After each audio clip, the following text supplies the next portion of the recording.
most effective United States carrier-borne air armada ever sent into action prepares a surprise blow against the powerful Japanese naval base at Truk. Bombers, torpedo planes, and Hellcat fighters stand ready for the takeoff as their 2,000 horsepower engines warm up. The fleet is close to the enemy's secret stronghold now and still undetected. The first flight moves to the attack. The exact number of carriers in this great fleet is a closely guarded naval secret, but an overwhelming force of planes roars into the sky. The finest planes and the greatest flyers in the world. There goes the spearhead of the attack.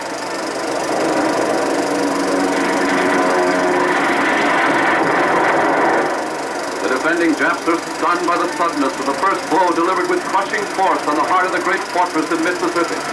Like Hitler's Europe, Tojo just forgot to put a ceiling over Truk, and jubilant Navy cameramen take pictures to prove it. Roaring in from the sea, Navy bombers blast Jap planes before they can leave the ground and destroy their runway. The main islands of the Truk atoll suffer a pulverizing blow before the surprised Japs can organize any defense. Haram Island, headquarters of the Truk naval base, is given a terrific pounding. Hellcats, Avengers, and Dauntless dive bombers sweep over in close formation. Wheeling around over the main island, pilots continue the work of destruction by bombing every important part of the great base. A base the Japs have been building up for over 20 years into a fortress considered impregnable. Ground installations, oil and ammunition dumps, flying fields, all are hit again and again. Wherever reconnaissance has shown anything of value to the enemy, Navy bombers place their explosives where they'll do the most good. Every fortified island in the Truk atoll is given a thorough blasting by a sky armada of overwhelming force that hits the Japs like a bolt from the blue.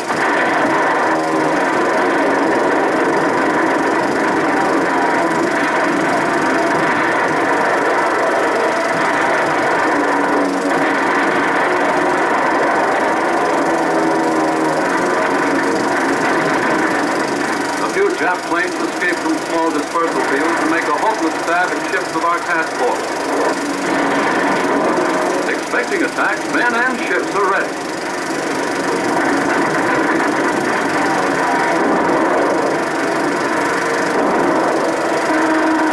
A low-flying Jap torpedo plane meets a curtain of steel from cruisers and destroyers as it attempts to close in.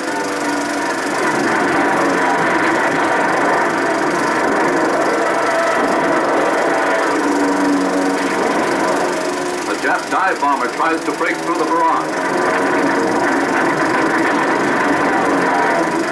The sky is spotted with bursting shells from massed anti-aircraft guns as they knock down the attacking plane. A direct hit and a flaming end for another Nipponese airman.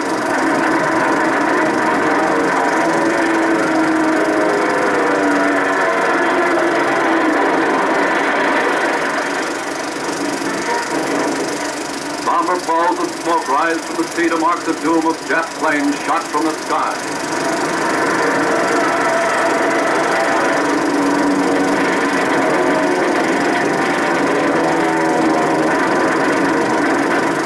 Only slight damage is suffered by just one American ship in the Jap suicidal defense. The task force beats off every threat from the sky and boldly continues to steam close to the shore to await the return of its attacking airmen.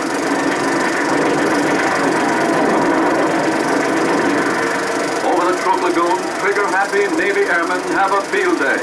Few Jap planes are left to annoy them, as torpedo planes, bombers, and fighters come in for the kill. There's a large destroyer, a perfect target. A Navy Hellcat meets a Jap Zero. This exciting story is repeated over and over. The Jap is outclassed, torn asunder.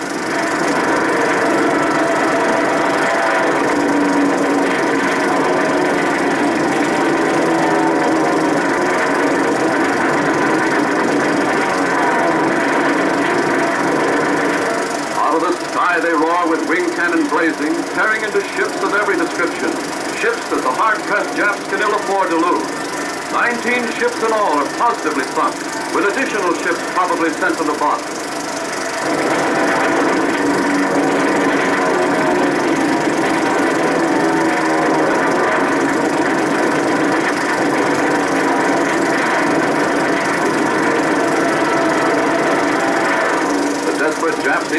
slow reconnaissance plane into combat. It tries to hide in a cloud.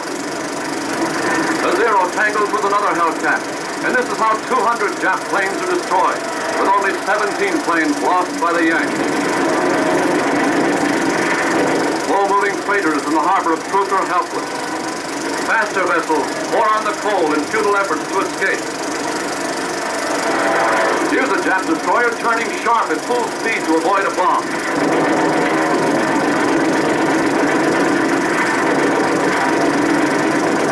Up in the clouds, another Jap pilot seeks the glory of giving his life for the Emperor, so the Navy accommodates it.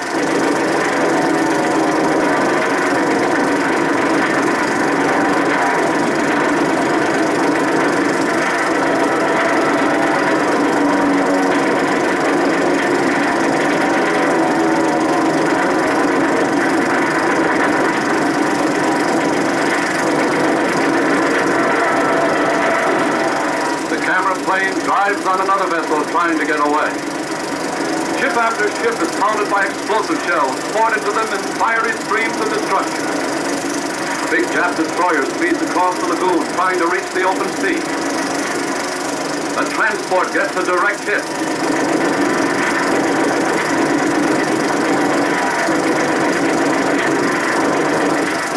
The snake trail below is another destroyer. Right in a cone of fire from another heavily armed plane, a doomed Jap vessel takes it. The last Jap plane to stay in the air over Truk is looking for trouble.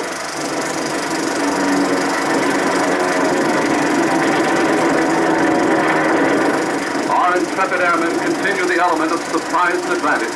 They deliver the fatal knockout as the two-day assault on Truk nears an end.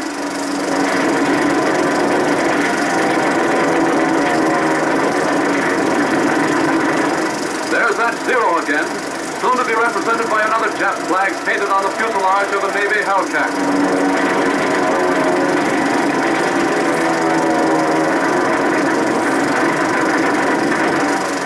The historic raid on the Jap Pearl Harbor writes finish to Truk as a mid-Pacific enemy base. A crushing defeat so successful that high-ranking Jap officers are ousted by the Nippon High Command.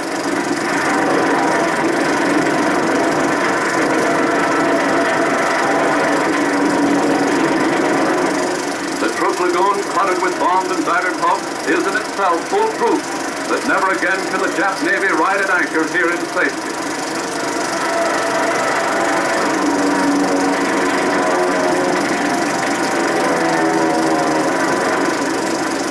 The order is heard, return to carriers.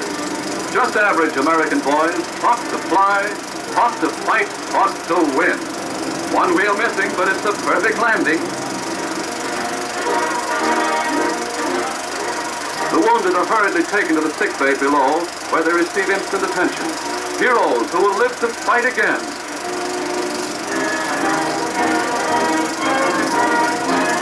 Other planes come through showing the scars of enemy shell fire.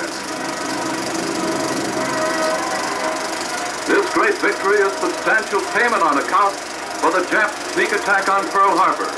The nation thrills to the news that the Yanks smashed Truk.